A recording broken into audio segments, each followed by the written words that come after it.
The first victim in a deadly van attack in Toronto now identified, Anne-Marie D'Amico, a young woman who worked in an office near where a van drove into crowds of people in the city's North End. A court appearance this morning for 25-year-old Alec Manassian, the suspect, arrested after a tense showdown with Toronto police.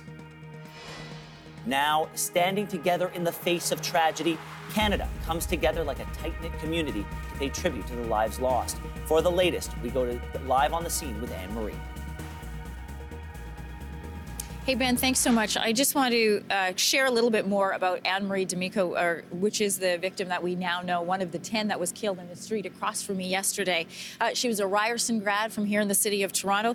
We're told she worked at Invesco, which is a company just a block down the road. One of her friends posted a message to Facebook and said, "I'm so angry at the world today and so sorry this happened to you.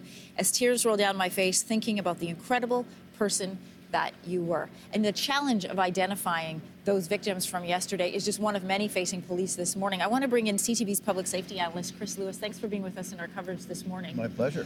Let's talk about the challenge of identifying those victims from yesterday. We heard from the police chief, Mark Saunders, last night, saying that that is what they were still going to be doing through the night. That's right. And last night, Mark said that there were several people that hadn't been identified. So over the course of the night, family members, friends, and whatnot are saying, my mom didn't come home from work or my father didn't come home from work.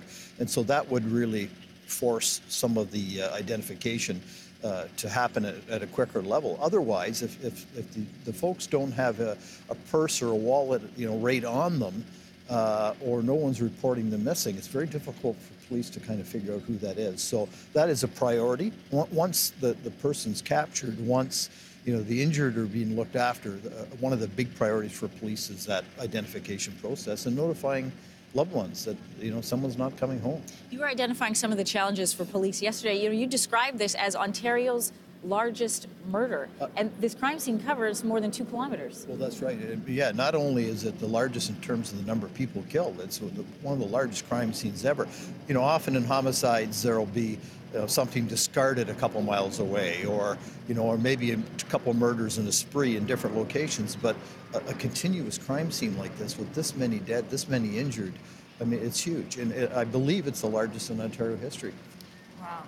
Police this morning will be doing what? They'll be in Richmond Hill, I imagine, where the suspect, Alec Manassian, is said to live, at the hospital talking to witnesses, as well as here on scene. That's right. They'll still be gathering videos from businesses along here. They want to try and make a continuous loop, if they can, of the vehicle progressing down the sidewalk and what happened along the way. As awful as all that is to even talk about, that's something they want to put together.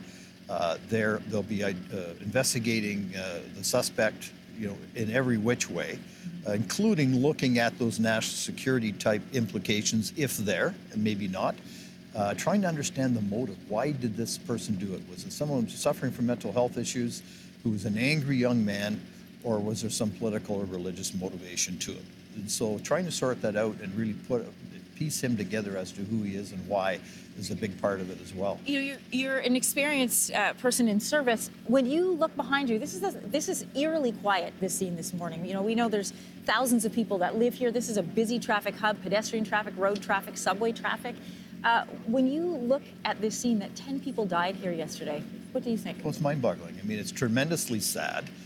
Even though Toronto remains one of the safest cities in the world, remarkably safe, despite that, and even with those numbers, it just kind of fractured the tranquility of what is such a great city.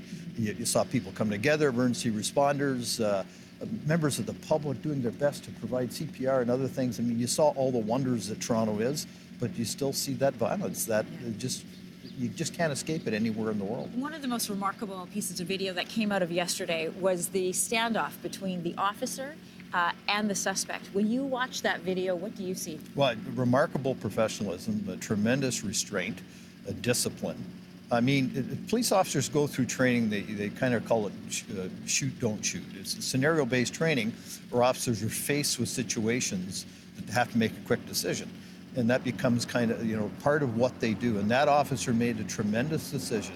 He obviously didn't fear specifically for his life at that moment. When that person pulled out something that made it look like it was a gun, he'd have been quite justified to fire fatal shots at that point, but he didn't. So he saw something that made him realize it wasn't a gun. And so he handled it tremendously well.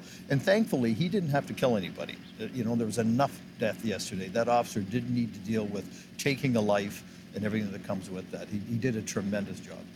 When you're face-to-face in a situation like that, I think what's remarkable for a lot of people is, we heard the suspect say, I have a gun. He pulls something out. Obviously, the officer could see up close what that was. And rather than standing back and getting him to, down on the ground, he advances. He moves forward. Right. Yeah, amazing. Had it been a gun, he could have kept the car between him and the guy. Mm-hmm. He would have fired shots in all likelihood. But what he did was very brave. He closed the distance. Obviously confident it wasn't a gun, and in a position to make the arrest before the guy, would flee in another direction in the chase and beyond. He did a tremendous job. We're expecting to learn about charges this morning, Chris. Really quickly, what do you expect that would be? Well, there'd be 10 murder charges right off the bat. Eventually there'd be a number of attempted murder charges as well. And so whether or not there's a terrorism aspect, that will come later during the investigation. In the meantime, it's a big murder. There's a lot of people dead, and it's an awful tragedy. All right. Thanks for adding some clarification to this situation for us this morning, Chris. Thanks very much.